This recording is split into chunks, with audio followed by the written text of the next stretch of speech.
Hi, I'm Chelsea, and in this video, I'm going to be giving you all my tips on how to create more natural engagement photography. Let's dive right in.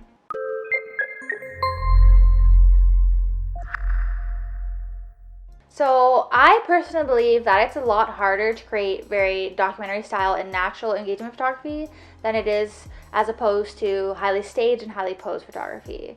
When you're doing the highly posed stuff, you're kind of walking down that road towards perfectionism.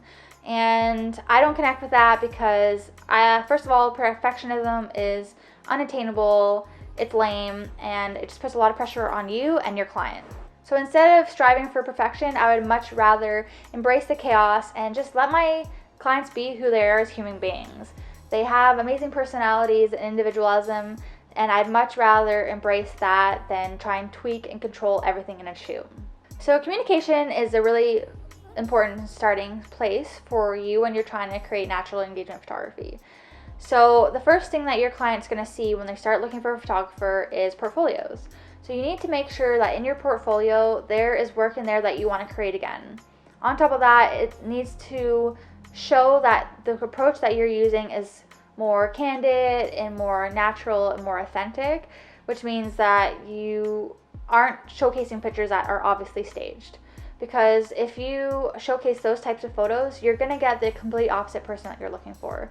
You're going to get that person who's going to care that they have a hair at a place or that they've got a slight double chin and stuff like that. So you want to make sure that your pictures show the kind of stuff you want to be doing, and that your website also talks about your approach and how you're not going for perfectionism, you're going for storytelling and genuine emotions, and you're really hands-off and you would rather use poses to slightly direct a couple instead of like strictly posing them. This can also be reiterated in your email when a couple inquires with you for the first time.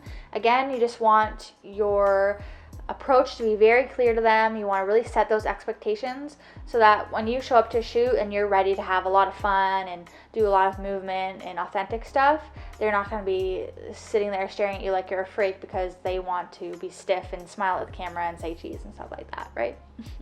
So one way that you can expedite the trust process, which is really huge to creating natural engagement photography, you can use questionnaires. So I recommend sending out a questionnaire about 2 weeks before the shoot if possible. And this questionnaire just goes over simple things like how they met, how they got engaged, what kind of stuff they love to do together, how they knew each other was the one. And this is just kind of like small talk questions, which kind of helps you expedite past that small talk at the shoot and helps you get deeper into the more emotional stuff, just more into their core of who they are as human beings, and you don't have to spend that time at the shoot doing that. On top of that, when they're answering these questions in your questionnaire, they're going to automatically feel more trust towards you because they're opening up themselves even though it's through a questionnaire online. So don't get me wrong, I'm a huge sucker for a beautiful natural landscape, but I also find it super important to incorporate a location in your photo shoot that adds a storytelling aspect to your shoot. You know, you want to ask your client, what's a really important place to you, or where do you really love spending time? Because if you pick a location that is sentimental to them, when they arrive, they automatically are going to be more comfortable, and they're going to automatically like the pictures more because, oh, it's us at so-and-so and we love being there. So it's really important to also include questions in your questionnaire in which you can really get the wheels turning for your clients to pick a location that really means a lot to them. When they've picked this location, you then want to help inspire them about what kind of activities you guys can include. So say, for example, you're working with a client and they really love going up to the cottage on the long weekends. They find it very relaxing and they find that they really connect really well up there. So you want to ask them, okay, so what is about the cottage that you really love and that the moments that you really connect the most? Is it when you're boating or you're sitting on the beach sunbathing, or is it when you're around the campfire? Just ask those types of questions so that, you know, there's a time during the photo shoot in which they're completely naturally interacting, and is really going to add that storytelling aspect to the photos. As you probably already know, trust is a huge thing when you're working with people. You know, the more comfortable and more rapport you have with your client, the more they're going to be very open with you and be completely comfortable with, you know, being silly or dancing around or being who they are when they're just by themselves. So one way to establish trust even before you're at the shoot is to set up a video call. You know, it doesn't have to be long, and you can preface it saying that, oh, I just want to go over the details, and I want to, you know, tell you what to expect and what I expect from you.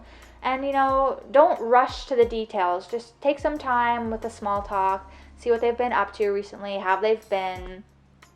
And this is really important when, say for example, this isn't a wedding client where you're doing an engagement session with them. Say like this is the first time you'd ever be seeing their face. You know, you don't want it the first time they see your face to be when you're actually at the photo shoot, because familiarity breeds trust. So even that little 15-minute video call will help you get even further down that line towards a good rapport that's going to make your photos that much better. Also, when it's shoot day and you finally met up, try not to instantly go into taking pictures. Take about 10 to 15 minutes walking around the location. You can scout it a little bit if you want, and just again build that relationship. Get to know them. Who are they? What's their story? Because again, it's going to give you guys time to warm up to each other. It's going to give you all time to shake off those nerves, and it's just a really good way to get comfortable before the shoot. Another thing you want to do before you lift up your camera is to just give them a little speech again, reiterating about what you expect from them, what to expect from you, and just kind of how the shoot's going to play out. And a couple of things that I would go over is, you know, don't feel like you have to look into the camera and like say cheese in your head and smile. Like, it's better if you're not camera aware, you're just focusing on interacting with each other. Another thing would be, you know, movement's really important. So even if you're just sitting, just sway a little bit, readjust your hands, play with your hair. Don't feel like you have to sit there and just be like stiff or anything like that. Another thing is, you know, stay nice and close. You know, if you're embracing each other, don't have like a dead hand that's just hanging by your side doing nothing. You guys have an awesome connection, so you really want to portray that by always having your hands somewhere and always being close to each other. Another thing to talk about would be if I suddenly go really quiet, it's not because anything's awkward or you're doing anything weird. It's actually opposite. You guys are doing something so awesome, like it's an awesome moment or emotional moment where I'm just going to shut up and let you guys do your thing because it's awesome and I just don't want to disturb you. So bringing music to a shoot brings so much energy and so much fun. I even do it completely for selfish reasons sometimes, because when I have music playing at a shoot, I just have so much more fun and I'm way more relaxed. So if I know that music makes me feel that way, I know it's going to make my clients feel that way as well. So I come with my little Bluetooth speaker. I put it in my shoot sack. And I also have a pre-made playlist that I've downloaded to play that as we're going. But it's also awesome to add questions around music to your questionnaire as well. Like, what's their favorite album or artist? Or maybe they have a pre-made playlist as well. Or maybe they even have a certain song that brings up a lot of memories for them. Or if they're along in their wedding planning, they might even have a first dance song already. And that can just add this whole nother level of emotion to your photo shoot, because if you play like the first dance song at that right perfect moment, then it's just going to add that so much more emotion to them. So using prompts versus posing is where you kind of have the crossroads of highly posed and slightly directed. So prompts are kind of like a vague direction in which you are more hands-off and vague about your instructions so that your client can interpret them in their own unique way.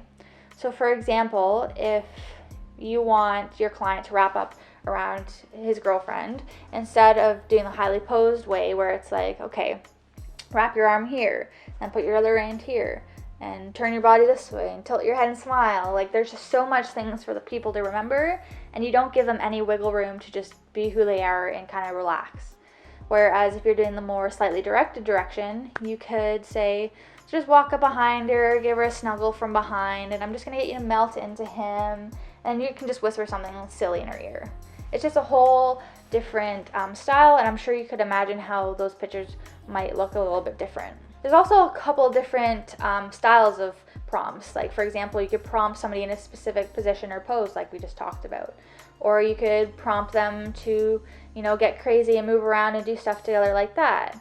Or you could prompt them to talk about certain things which would encourage certain emotions. And so there's all different kinds of things there. And you want to obviously have a bunch of ideas coming into the shoot, but you don't want to memorize that list and then run through that list like you're doing some formulaic photo shoot. That's going to be very obvious to your clients that you're doing that. Instead, while you're interacting and talking with your couple all throughout the shoot, you want to pop in a prompt very naturally, like you just thought of it, and it just fits perfectly with that moment. It's going to really keep the energy up and really encourage your clients to keep doing what they're doing. A couple of prompts could be something like, kiss all over her face in all different places and as fast as you can in the next 5 seconds. Or, I'm going to get you guys to hug like you're not going to see each other for 3 months. Or it could just be, I'm just going to get you guys walking towards each other, towards me, and just kind of bump your hips together and kind of space out and bump and just get a little silly with it. And this brings us to movement. I swear that movement completely changes your photography. When you're looking at a photo, you can tell the difference between someone who's sitting there statically or someone who's just adding a little bit of movement. It just relaxes the joints, relaxes the limbs, and it just adds that kind of like unpredictable chaos to a picture, which is obviously going to add to that sense of authenticity and genuineness because you're literally just doing stuff randomly. And it doesn't have to be anything crazy where you have to track them and it's difficult and you're getting motion blur or anything like that. Just very simple movements like constantly playing with your hair, stuff like that. I know one of my downfalls at a photo shoot is if I get nervous, I tend to rush a lot. And with photography being a creative endeavor, you need focus, you need attention to detail, and you need to be able to think deeply because that's when you're going to create your best work. So don't be afraid to take your time and to take a moment to think because that's going to make such a difference in your pictures. Also be patient when it comes to moving from location to location. You know, when you just take time to take a bunch of pictures and really wait for a moment to happen at a location, it gives your clients that time to relax into the pose and to relax into the moment, into the location. Just really take the time, keep interacting with them, giving them prompts, and waiting for the best moment possible to happen. You then want to completely shoot through that moment, and when you're sure that nothing possibly better could happen at this place, you can go off to the next one if you want. If you feel like you're having a hard time like slowing down and relaxing at a shoot, you can meditate for 10 minutes before. You can like make sure that you're checking the back of your camera more and just take like 3 deep breaths as you're looking and seeing how you could do better composition or better lighting. Or when you go to the next spot, just give yourself 5 full seconds to just look and think before you say any directions to your client. And this is a big deal because obviously if you show up to a photo shoot and you're calm, you're collected, and you're confident, that's obviously going to go over to your client and just make them feel that much better. And I know this is super cliche, but it's really important to be yourself. I mean, we're really expecting that from our clients to show up and bare their soul and be emotional and be who they would be if nobody was looking. So you have to do the same. You have to open up and be vulnerable as well because it's just not fair to be one-sided about that. So, you know, if you're silly, be silly. If you're calm and collected, you can be that too. You can encourage more tender moments. Just don't be afraid because they saw a lot of value in you, they invested in you, and they see that you're talented. So don't be afraid to get in there and find the emotional stuff and just do the best that you can. So another piece of gold for when you're working with people is compliments. Pepper as many compliments into your couple as possible. Because every time you give them an awesome compliment, first off, they're going to smile, and they're also going to get that awesome boost of confidence. And the more confident they're feeling, obviously, the more willing they're going to be really authentic. They're going to take control and do awesome things. They're going to start dancing or doing all kinds of things, and that's exactly what you want to happen. You want to get to the point where your clients are just doing their own awesome stuff, and you don't even have to direct them anymore. But you want to make sure you're not basic with your compliments either. You don't want to say, oh, perfect, oh, awesome, oh, good. You want to be like, damn, when did you guys become supermodels? Or like, oh my god, guys, you guys are so adorable. I'm so excited for these pictures. Or something like, oh, I love how you just played with your hair there and just looked over at him. Like, that's perfect. You guys are doing amazing. So yeah, that's a really good thing to do during your shoot. And don't be like self-conscious or anything because it's really going to make a big difference for your couple's experience. Last but not least, I really encourage you guys to practice. I know when I first picked up my camera and wanted to start shooting in manual, it was a nightmare. It was hard. There was a learning curve to it. But the more I did it, the more I practiced, the better I got at it. And now I don't even have to think about it. It's like an extension of my body. I know what settings I need for certain styles or in certain situations. So the more you practice, building rapport with a couple, using prompts supernaturally, giving directions that are very precise and understandable, but also are going to be vague so that they can interpret it their own way, you're just going to get so much better at creating natural engagement photography. So I really encourage you to, meet up with friends, message some couples you might know, just really experiment and do as many shoots as possible, because one day you're going to wake up and it's going to be like second nature and you're going to be creating amazing photography. So thank you so much for watching this video. I hope you got lots of goodies out of it. I hope for your next shoot you're going to have so much more new things to try. I really appreciate you watching. And if you have any questions, don't forget to leave them in the comments. And if you'd like to see more photography related videos, don't forget to subscribe. Thanks. See you later.